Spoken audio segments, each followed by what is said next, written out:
Vern? Adam KeVern. I'm angry! I'm upset! What's stifling you? What's churning you right now? What's burning you? Well, Vern, I am a hunka burning me. I was supposed to do a comedy show next Friday, right? I'm booking it with my buddy Kevin Gallagher. A show called Two Kevins. Two Kevins. We have an exceptional lineup booked. And myself and my agent/girlfriend, we get some emails this morning, right? We get some emails from the venue. I'm not going to badmouth them, but it rhymes with bad tropical. We get some emails this morning, right? And they're like, I've never gotten an email with that it feels like whoever was writing it, like their hands were ringing, and they didn't type like, ooh, but that's what they meant. That's the tone of the email. They're like, ooh. Like, they typed in the same way that, like, they typed as if they were talking with their bottom jaw sticking out and their eyes, like, half rolled back, like, Dear Kevin. Like, that kind of... Kevin. They typed it in the same way that you have a conversation with your significant other that you really don't want to have. Oh, okay, but it gotcha. Must be had, and you just feel, like, uncomfortable. Kevin, so they're typing... I think we need to talk about this. So the email's subject was, can we speak in the kitchen? Kevin, can I talk to you? So they sent me an email and they're like, listen, I know your comedy show is a week from tomorrow. I know you have the biggest guest booked that you've ever had booked, and like it's a very precarious situation about having this guest booked. And we double booked the space, and we're going to go with the speed dating instead of your comedy show. So so we've been bumped for speed dating in Bushwick, New York City at 7:30 on a Friday down the street from several clubs in 2019. I have been bumped for speed dating. Well, I think if I were, I hate to play devil's advocate. Don't. I hate the devil. Oh, I'm not a fan of him. He's not a good guy. Historically, speed dating. Historically, not a lot good about the devil out there. But hear me out. So you're a club owner. You've accidentally double booked your space. There's a comedy show, and then there's speed dating. Now keep in mind that you have a bar area, which is meant for mingling, and a backstage area with a stage. Keep that in mind. Keeping that in mind. Decide to speed date on stage? Well, I think what it was they thought back to the single funniest scene in all of 40-Year-Old Virgin, the speed dating scene. We love it. We meet classic characters like China, cameos from Mindy Kaling and Mo Collins. And weirdly enough, the thing I discovered, I want to say 4 months ago, the woman whose boob pops out of her shirt, whose breast falls from her blouse. Yes, that's Kimberly Page, Diamond Dallas Page's ex-wife. Bet she's good at yoga. Well, actually, she's ex-wife, so she's not good at yoga. Oh, she wasn't good enough at yoga for DTP. Yeah, he was. She said to him in a heated argument, "I'm breaking my back to save this relationship," and DDP was like, "Well, if you bend it right, you wouldn't break it, so this is not good." And then he gave her the downward facing dog here, DDP. Yeah, exactly. But I think the club owner was probably just like, we can have our cake and eat it too if we book the speed dating, because that's also from a comedy thing. Oh, I see. Well, that reminds me of the time that we were going to do a show for the Puffin Publishing Podcast, our other show, and we got bumped by some old man who had just picked the wrong day to stop doing amphetamines. Yes. We got that email from... I love the Monocle. It's such a great place. I'm getting ready to write a thing about them. Really? I really enjoy like a the Yelp Monocle. Review? Not a Yelp review, but we can circle back to that because there's some fun stuff there. Sure. But I remember receiving an email from the Monocle just saying, turns out Lloyd Bridges, he had any day of the week to stop sniffing glue, but he picked this one, and it's not going to work out for your Puffin show. I remember... speaking of the Monocle, in terms of just receiving, I love digital communication like email and text message, because I always thought the worst part of conversing was like tone. Oh, I hate it. And inflection. I hate knowing what people mean. Exactly, and I hate like hearing that like lilt in their voice. That makes it so like, oh, this is a joke, or I miss that kind of stuff. But I remember when the day of the Pet Turtles live show, the live show that was meant to secure the rest of the funds for Pet Turtles, someone who worked at the Monocle was booked to perform the show because I liked them and I wanted to give them like a showcase, just give them like, hey, this is the cool people who've hosted me and my friends for this show and for other shows. And this person also owns the venue, and I received a text message from them day of saying, show's off. And that felt just really good and really exciting. And there wasn't 45 minutes where I just wanted to crawl into a hole and die. There wasn't that sort of thing, because I knew immediately that she meant, when she said show's off, that she could not perform at it. I didn't take it as the entire show that you've been trying to book for a month now, and have been very stressed out about over some other band is not completely... It wasn't that like I thought, oh, all that planning was in vain. It was just, I knew immediately whenever I read shows off that, just one act can't do it. Vern, that extraordinarily clear text message, that's on you. Yes. There is no gray area. There's no room in the 2-word text message shows off to possibly think that the show was canceled. There's nothing about the words shows off that doesn't mean I personally cannot do it. Yeah, I don't know what I was thinking. Nothing in there. I have a little thing I say that's kind of developed into a catchphrase, where I say words are hard. And that wasn't that's a thing that only applies to me. And I guess it means that like, not only can I not say words, but I cannot interpret them as well. And I should have just known whenever I read shows off, like, that the entire show wasn't off, just 1% of the show was not on. Folks, the lesson you're gonna learn here, don't make stuff. It's not worth it. Don't do anything. Don't do anything. Get a PlayStation. Fucking find the longest game you can. Go to work. Come home. Play that game. Stop. Don't do anything else. Don't spend your weekends putting together creative projects. Just watch Stranger Things, baby. It's not worth it.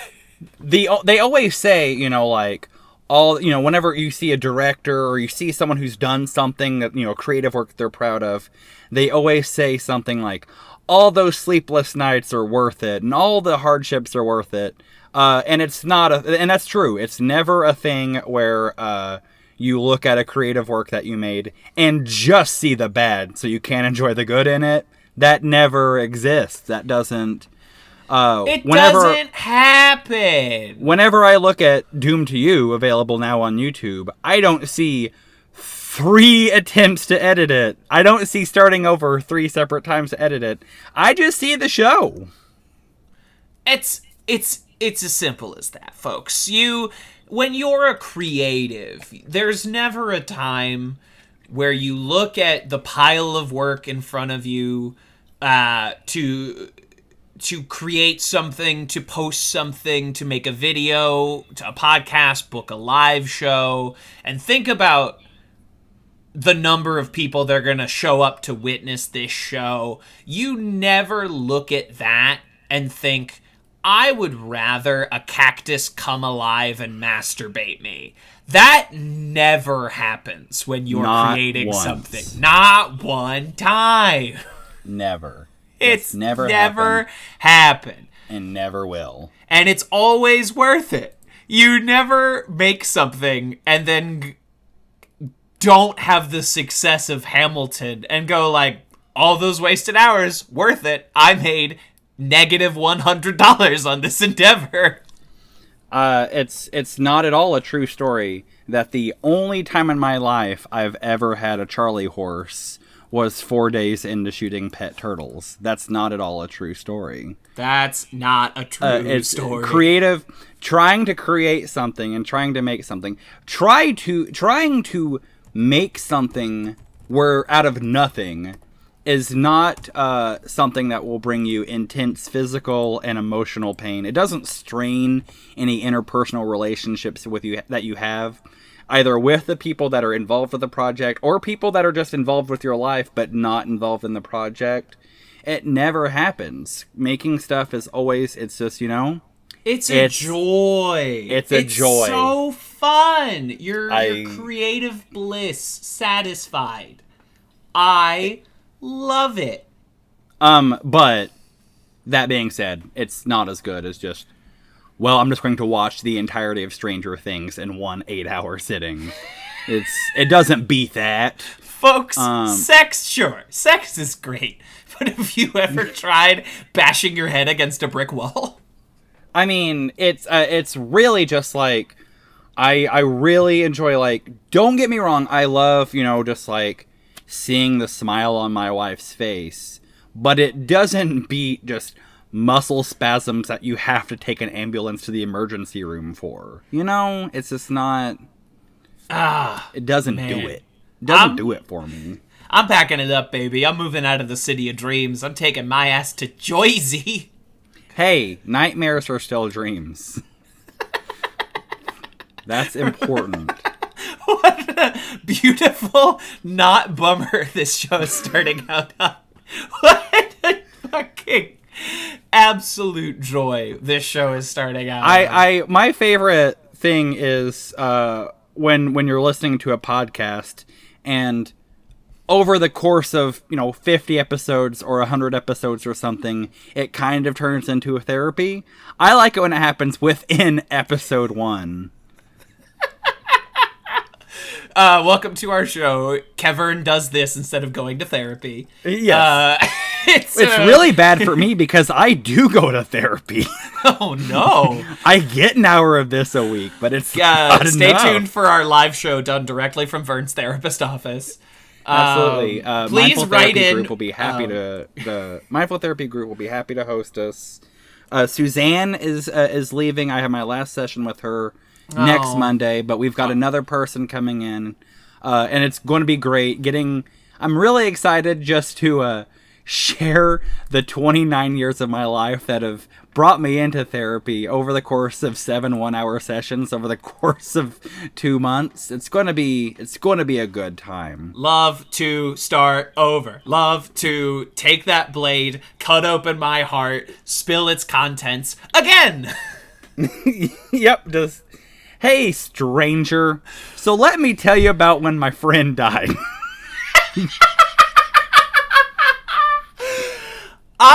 Do you ever wish, Vern, that when you started a new relationship with a human being, whether it be romantic, therapeutic, or merely friendly, that you could import your save file from your last friend over to that new friend? Can I just bring in my Nintendo GameCube memory card? Just put it in their slot B. So we don't have just to. Copy You don't it. have. I don't have to retell all these stories that I told my last friend. I don't have to like remember that I only told that to one person and not all people that I know, and have to share this story again and again and again.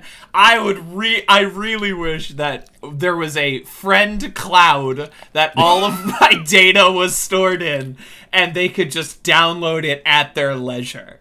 Absolutely, and they have the little like readout that says like now now copying childhood trauma, now copying losing virginity, now copying, just they can get a glance of what is being loaded, before they open those files. And they get a little preview when they drag their mouse over the file. Absolutely. You get the basic idea. You know what? All right, Vern, we're revolutionary new concept. We each make like a video file, an MOV of just like, here's what you need to know about me. And anytime you make a new friend, you just send them a link to that private YouTube video. You give them the password, and you're like, listen, here it is. Here's all the baggage. You can have it. Watch at your leisure. My future counselor is going to get an invitation to share something on Google Drive from me, and it's just going to be just a .mov of me talking directly to the camera and saying, so that's whenever I receive the phone call at 9 p.m. at night, and that's when, just... I think this is a revolution. I think this is gold mine that we've stumbled upon, baby. Get out your pickaxe, because we're gonna found a startup app. It's called FriendCloud, or it's called New Friends, and you just make a profile like you would make a Tinder profile or a LinkedIn profile, but it's just all the baggage that you're bringing to the table, and everyone can select it, and they're like, oh, okay, they're just like emotionally closed off, or when they say it's fine, it actually is fine, but when they just send K, that's when things are not fine. Yeah, you know how like when you see someone who on Facebook, and you're not Facebook friends with them yet, but you're going to, and it says like, you both like the Beatles and YouTube and Angry Video Game Nerd or whatever like that. On FriendCloud, it will say, you both have emotionally unavailable parents. You both have obsessive compulsive disorder. And so they know, like, oh, there's a common ground there. You both have intense father issues, but they're very different, and here's how. Yeah, and then just a list of how they're different. How they're different. Your father was closed off, whereas his father was almost too hands-on. Yeah, exactly. FriendCloud is going to be a revolutionary new service, and I think it's going to be, once we, get all the algorithms kind of worked out, and, make sure, like all social media, that whenever you share, just the horrible tragedies of your life that you really don't want to tell anyone, but you're telling to this, essentially a stranger, that there's also just like 3 random Russian people looking at it too. And if you type the words like book smart to describe yourself in the comments, someone goes like, watch full movie now. Yeah, and arrow at RooseTube. Oh, that's exceptional. And on FriendCloud, you can post new updates.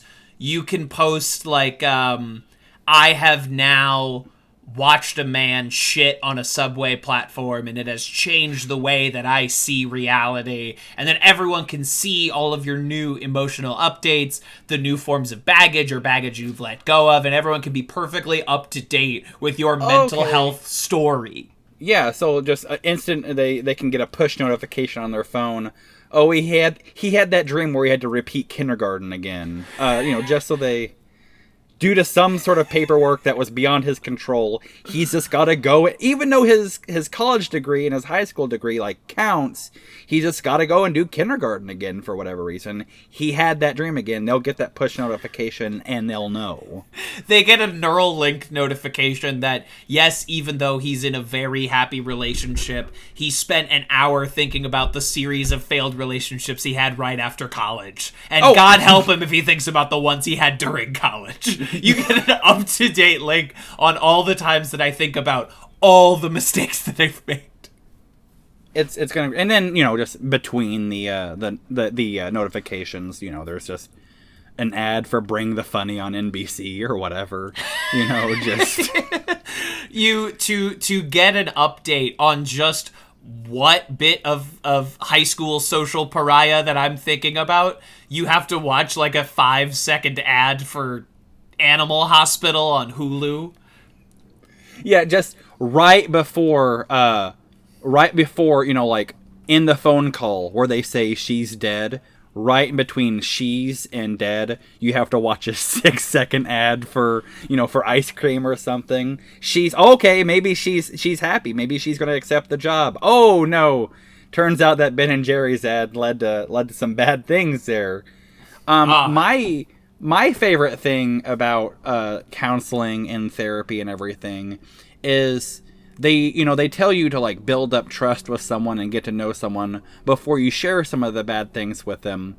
However, when you're meeting a stranger in counseling, the first thing you have to tell them is all the stuff that would scare off anyone else. Just, you have to, their advice is counterintuitive, where it, like, needs to be intuitive. I don't know. And then, maybe you're a few weeks into counseling and your counselor's wondering, like, well, what do we do now? And so they have you draw a tree, and the way you draw that tree, they build, like, a whole profile on you, and suddenly you're just absolutely lost when you're looking at trees. You wonder what other of your dirty Cheeto-stained fingerprints you're leaving on everything that you do. Yeah, it's really good just to walk around carrying it in your brain like, maybe the reason I didn't draw a sidewalk in front of the house is because I'm not welcoming to people. And just dwell on that instead of dwelling on, like, am I meeting my wife's needs? Am I eating? Have I ate today? It's important to think about, whether the snake you drew was coiled or not, instead of, are you surviving through this thing right now? It's important stuff. Yeah. I wish people had real-time access to me waking up at 2 p.m., on my day off, and just the whole line of thoughts I have every time that happens.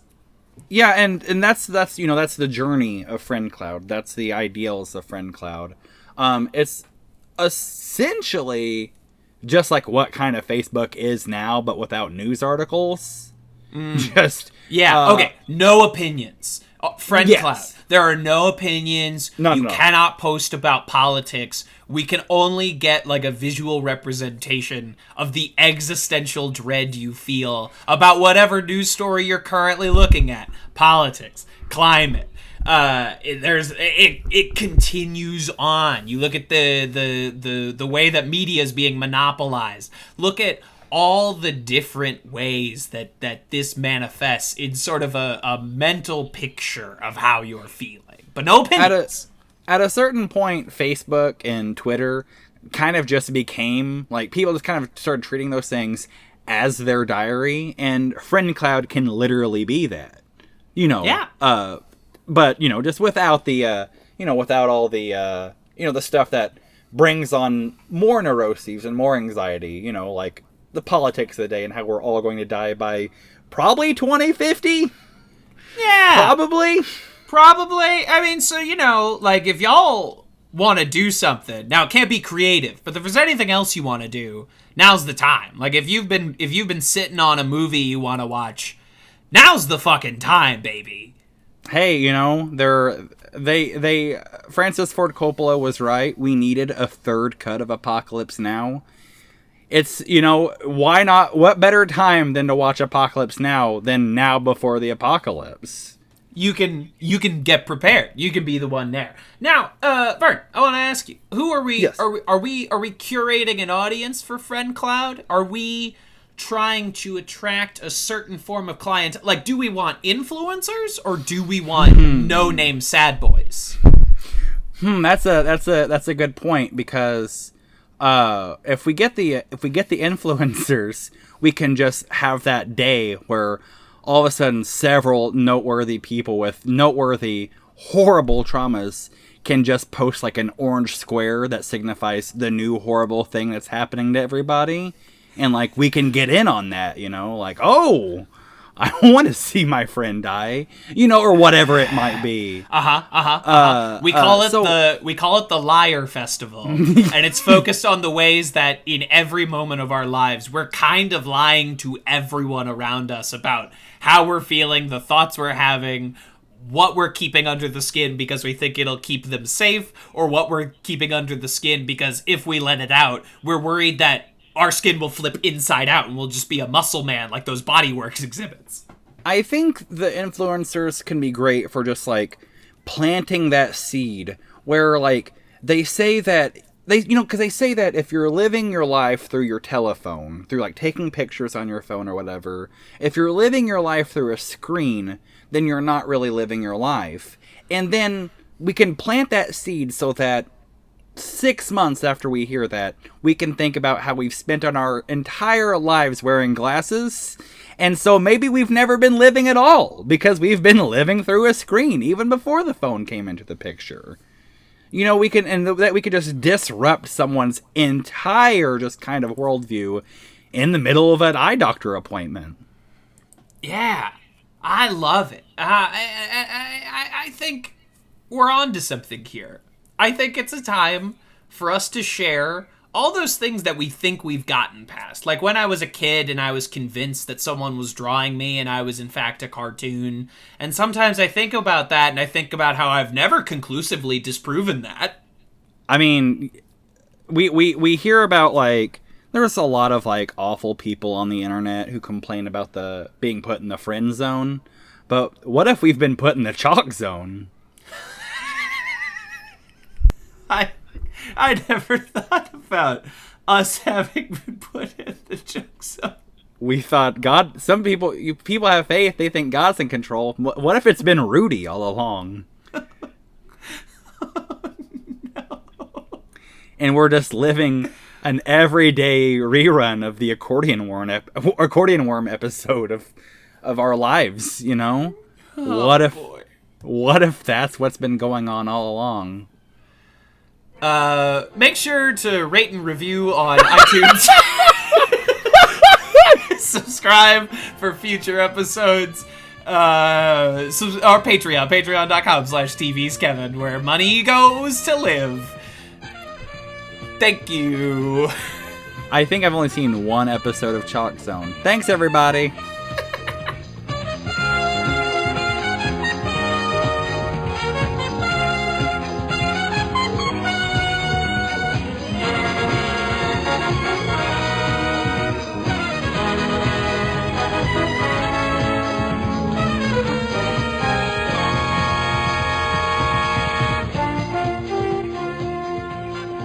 This has been a Talkback Podcast.